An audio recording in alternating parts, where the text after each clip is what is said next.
वालेकुम अस्सलाम।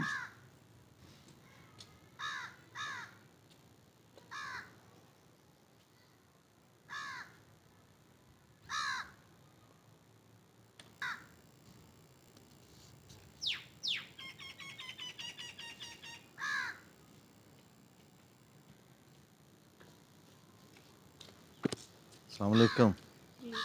क्या हाल है? रसम भाई, आप जब वाशरूम में गए हैं तो आपने कौन सा पाँव रखा है, पता है आपको? आका दो जहां ने फरमाया जब वाशरूम जाएं तो पहले बायां पाँव अंदर रखें और जब निकलें तो पहले दायां पाँव निकालें। हर काम जो अच्छा है और जो बाबरकत काम उसको दाईं तरफ से शुरू करना आपकी सुन्नत है, और हर मकरूह नापसंदीदा काम जो है उसको बाईं तरफ से शुरू करना आपकी सुन्नत मुबारक है। तो वाशरूम जाते और आते हुए बायां पाँव दाखिल होते हुए और निकलते हुए दायां पाँव, इसका ख्याल रखना है।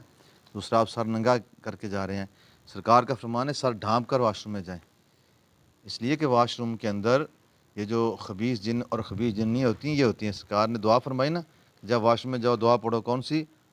अल्लाहुम्मा इन्नी आउज़ु बिक, ऐ अल्लाह मैं तेरी तुझसे पनाह मांगता हूँ खबीस जिन्नों और जिन्नियों से। तो क्या है इस मतलब है, कुछ चीज़ अंदर है तो इसलिए हमें दुआ का हुक्म है ना जी। खबीस जिन और खबीस जिन्नियाँ अंदर होती हैं। तो जब बंदा नंगे से जाता है, सरकार की दूसरी हदीस पाक है कि शैतान का सबसे पहला हमला इंसान के सर पे होता है। तो इसलिए आप सर ढांप के जाएंगे तो शैतान के हमले से महफूज रहेंगे, और जो अंदर खबीस जिन हैं उनके आप वार से महफूज रहेंगे।